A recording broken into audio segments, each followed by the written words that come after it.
Hello all, welcome to this video. दोस्तों, आप में से बहुत सारे दोस्त जैब एग्जाम की तैयारी कर रहे हैं और पूरी शिद्दत के साथ इस एग्जाम को क्रैक करने की सोचते हैं। लेकिन इस एग्जाम की प्रिपरेशन में बहुत सारे चैलेंजेस हैं जो कि हिडन हैं और आप लोगों को परेशान करते हैं और आप लोगों को मल्टीपल अटेम्प्ट्स देने के बाद भी अपनी सिलेक्शन देखने को नहीं मिलती है। तो यहां पर मैं इस वीडियो में कुछ चैलेंज आप लोगों के साथ शेयर करना चाहूंगा और आप लोगों से रिक्वेस्ट करूंगा कि कमेंट सेक्शन में मुझे बताइएगा कि क्या आप भी वही चैलेंजेस फील करते हैं जो यहां पर शेयर करने वाला हूं आप लोगों के साथ। देखिए, मेरे अकॉर्डिंग सबसे बड़ा चैलेंज और सबसे इंपॉर्टेंट चैलेंज जो आप लोग फील करते हैं वो है टाइम। आप में से बहुत सारे लोग, बहुत सारे क्या, लगभग सारे ही लोग जॉब के साथ इस एग्जाम को क्रैक करने की सोचते हैं। ठीक है, बैंकिंग जॉब एक बहुत डिफिकल्ट जॉब है, बहुत ज्यादा एनर्जी भी यूज होती है उस जॉब में और टाइम भी जाता है और उसके बाद उतनी एनर्जी नहीं बचती और टाइम नहीं बचता कि आप इस एग्जाम की प्रिपरेशन बहुत अच्छे लेवल पर कर पाओ। तो टाइम एक बहुत बड़ा इशू है जो कि आपकी इस एग्जाम की प्रिपरेशन को डाउन करके रखता है, उतना ज्यादा अच्छा नहीं होने देता। आप में से बहुत कम बच्चे आइडली ऐसे होते हैं जो कि जून के मंथ में या फिर जनवरी के मंथ में एग्जाम की तैयारी शुरू कर दें, अगर वो तैयारी करें नवंबर दिसंबर सेशन की या फिर मई जून सेशन की। तो बहुत सारे बच्चे ऐसे हैं जो कि बिल्कुल एंड मोमेंट में आके एग्जाम से 10 दिन पहले 15 दिन पहले जाके सीरियस होते हैं। उनको लगता है कि हमने फॉर्म फिल कर दिया है और अब अगर तैयारी नहीं करेंगे तो कब करेंगे। तो लास्ट में जाके वो एनर्जी, वो इंटेंसिटी शो करते हैं इस एग्जाम की प्रिपरेशन की, जो कि शायद पहले से ही स्टार्ट हो जानी चाहिए। तो यहां पर मैं आप लोगों से पक्का जानना चाहूंगा और मुझे प्लीज खुल के बताइएगा कमेंट सेक्शन में कि आइडियली आप लोग दिन में कितने घंटे डिवोट कर सकते हैं इस एग्जाम की प्रिपरेशन में और कितने दिन पहले आप लोग प्लान करते हैं इस पर्टिकुलर एग्जाम की प्रिपरेशन का, ताकि मैं आप लोगों को फर्दर गाइड कर पाऊं।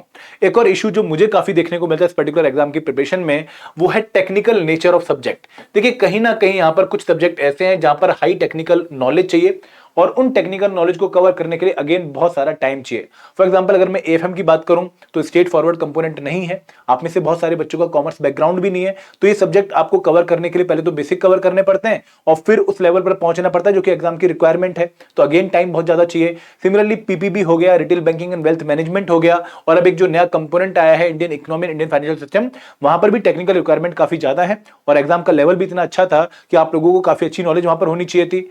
तो अगेन दिक्कत ये आती है कि यार इतनी टेक्निकल नॉलेज को हम किस तरीके से कवर करें in a limited period of time. तो अगेन पॉइंट यही आता है कि कब स्टार्ट करें, कितना टाइम दें, डेली आवर्स कितने होने चाहिए।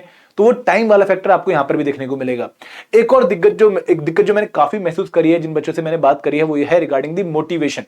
दोस्तों, कहीं ना कहीं इस पर्टिकुलर एग्जाम को देते टाइम आपके मन में वो एक फीलिंग नहीं होती जो कि उस कैंडिडेट के मन में होती है जो पहली बार जॉब लेने के लिए कोशिश कर रहा होता है।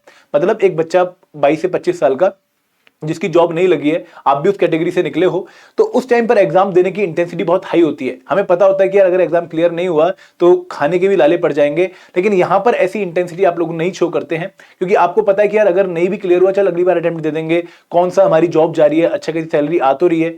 तो वो वाली प्रेशर हम फील नहीं करते हैं जो कि हमें मोटिवेट करे। तो यहां पर अगेन जब मोटिवेशन लो होती है तो हम टाइम निकालते नहीं है और टाइम जब निकालते नहीं है तो प्रिपरेशन उस लेवल की नहीं हो पाती है। एक और इशू जो again over the period of time मैंने फेस किया है वो है कि हमारे पास सोर्सेज की अवेलेबिलिटी बहुत कम होती है। मतलब ऐसा कोई डेडिकेटेड सोर्स नहीं होता कि यार ये पढ़ लो, छोटा सोर्स है, क्लियर सोर्स है, इसी से क्वेश्चन आ जाएंगे, मैक्सिमम आपके 50 नंबर से प्लस ऊपर नंबर देखने को मिलेंगे आपको। ऐसा कोई डेडिकेटेड सोर्स नहीं देखने को मिलता हमें।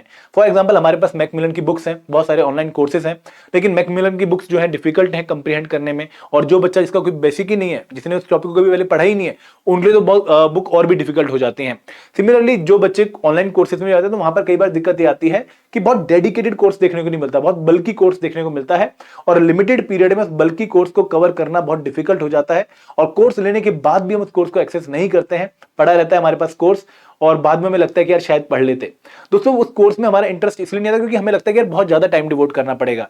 तो अगेन इन सभी फैक्टर्स के पीछे जो मेन फैक्टर है टाइम है, और आप लोग इसे पक्का वैलिडेट करिएगा, कमेंट सेक्शन में मुझे बताइएगा एक बार, ताकि हम आपके लिए कोई सॉल्यूशन लेकर आए और आपको बताएं, आपकी हेल्प करें कि भाई किस पर्टिकुलर तरीके से आप इस लिमिटेड टाइम में, जो भी आपके पास टाइम है, उसमें आप इस एग्जाम को क्रैक कर लो इन अ वेरी फ्यू अटेम्प्ट और इन अ वेरी सिंगल अटेम्प्ट, पहले ही अटेम्प्ट में आप इसको क्रैक कर पाओ।